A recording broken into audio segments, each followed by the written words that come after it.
Hello and welcome back to another Mackland Motors YouTube video, and this is just a very quick one. I'm afraid I don't look my best today because I'm busy cleaning cars, but I thought I would take the opportunity to show you something. In the last video, which was servicing my MG3, I alluded to the fact that I have bought another car. And for the moment the MG3 is staying for the moment until I've decided what I'm doing with life. There's a few things going on, but the new car is a second car, and it's a summer car, and it's a toy car. And if I can remember what I said in the servicing video, the clue was better than the sum of its parts or something like that. And I've had a few questions asking what the car actually is. So whilst it's sunny and whilst it's clean, I'm going to spin the camera around and show you what I have bought. If you follow me on Instagram, you will have seen about 300 pictures of it every single day since I bought it. I got it on the 1st of March, and today is now the 7th or 8th of June. So I've had it a while, but I've been so busy with uni that I've not had time to show it on YouTube properly. Speaking of uni, I've now finished all of that and I have got my degree confirmed. So I am now one of the first people in Scotland to have a BA Honours in digital marketing, which I'm really chuffed about. So no more waffle, let's spin the camera around and show you what I have bought.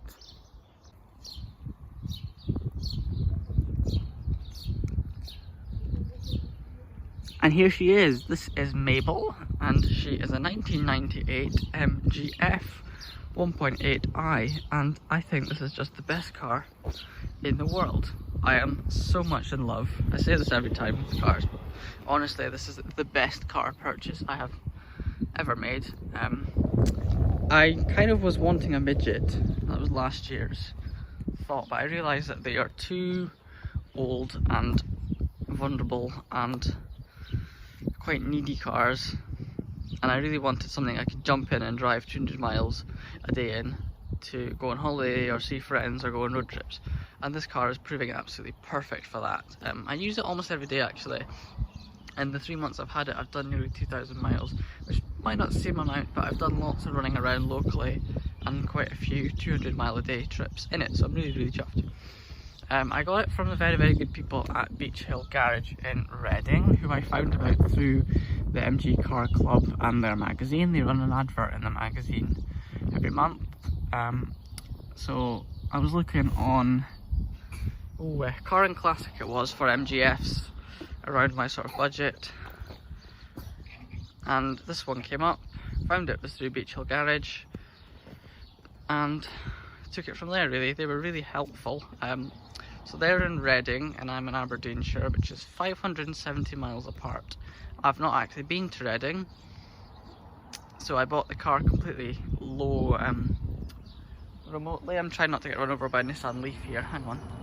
I bought the car completely remotely. They were really good with WhatsApp pictures and videos of the car. They made me a little YouTube video as well so I could see it running and see the condition, and that gave me complete confidence that this is exactly what I was looking for. As you can see, the hood is original with the plastic window, but it's in great shape.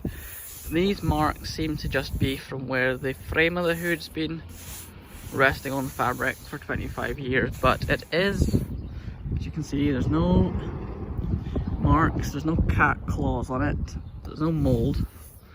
The window fits, it's a bit out of focus, the window fits perfectly around the roof.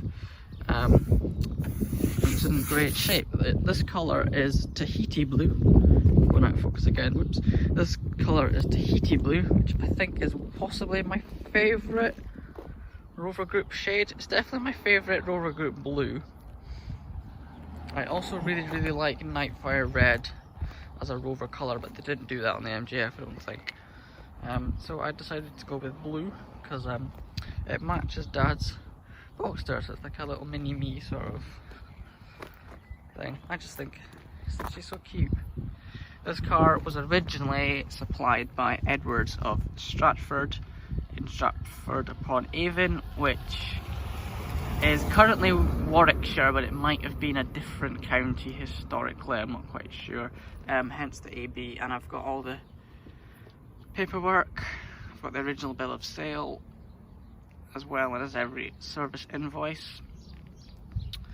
And this car's had 2 owners previous to me. The first gentleman bought it brand new in 1998 and kept it until 2014.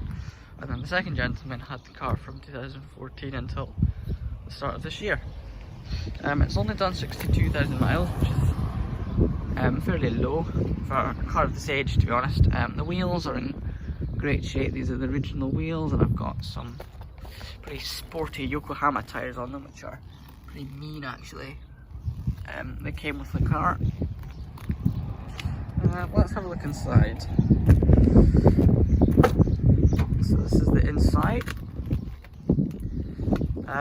So this leather interior was retrofitted in 2003. It is a proper MGF interior, but this car originally was ordered with fabric seats, but leather seats, door card and steering wheel was fitted in 2003. There's a teeny weeny mark here, just where the seatbelt's been rubbing, but that's very minor. And this silver dashboard was off of a later car, I believe. This wasn't the original dashboard, but I do like that.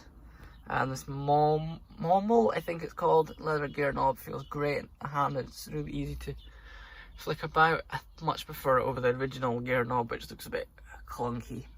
And we've also got rubber mats, which I don't think are the originals given by the sales invoice, but I mean, there's a teeny hole forming here, just where your foot's sat.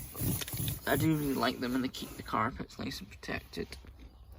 Again, the original pedals, I did take out the footrest because I was finding it was in my way a wee bit, but... Oh, and also it's got the wind guard, which was again fitted in 2003. So this comes up, and when the roof is down, it stops. You're getting buffered about, but I think it's time to pop the roof off.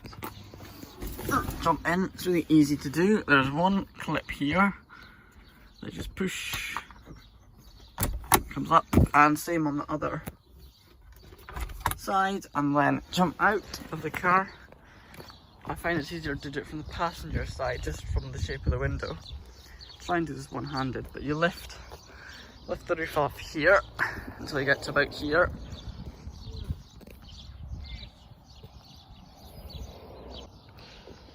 Until you get to here, and make sure this roof is the window is pushed. It's hard to do with one hand, but you push, almost karate chop the window down like that so there's no creases. Lift this bar, and then gently, it's hard to do with one hand, but give me 2 moments. Lift the second bar, and then it pushes all the way down like that, and then just clip this in like that, and that is the roof off, which is exactly how I like to drive the car. I've actually driven it a lot with the roof off. It was so much fun. Now the interesting thing, of course, about the MGF is it's mid-engined, so that's the oil filler cap and dipstick here. That isn't the actual oil filler cap. Inside the engine there's a normal, you can maybe just about, that's the fuel injection system. It's a wee bit hard to show you, but there is actually another oil filler cap inside where you would ordinarily find it on things like the 45 and the Freelander that had this engine. But I'm just going to start it up to let you hear the engine.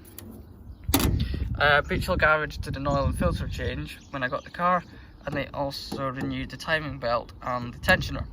The water pump was replaced last year, so that is all good. So obviously make sure it's in gear, no, it's in neutral, sorry, and the immobilizer is disarmed.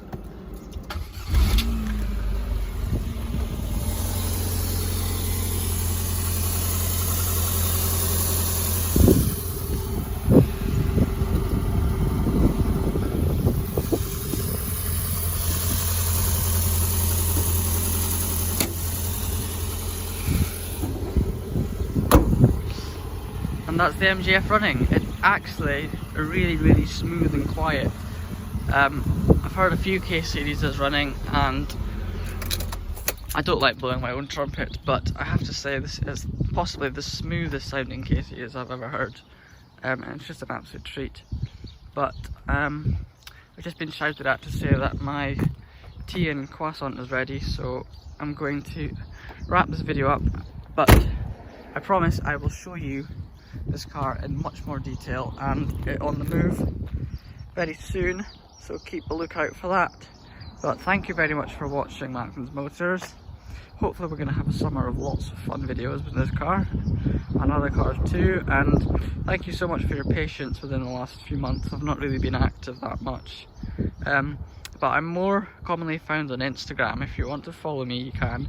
It's Lewis_Mackland, the same spelling as this channel, Lewis, that's me, and you'll see sort of behind the scene things and what I actually do in normal day-to-day life more often than a 5-minute video every 3 months. But thanks for watching, take care, and me and Mabel will see you both very soon, so take care.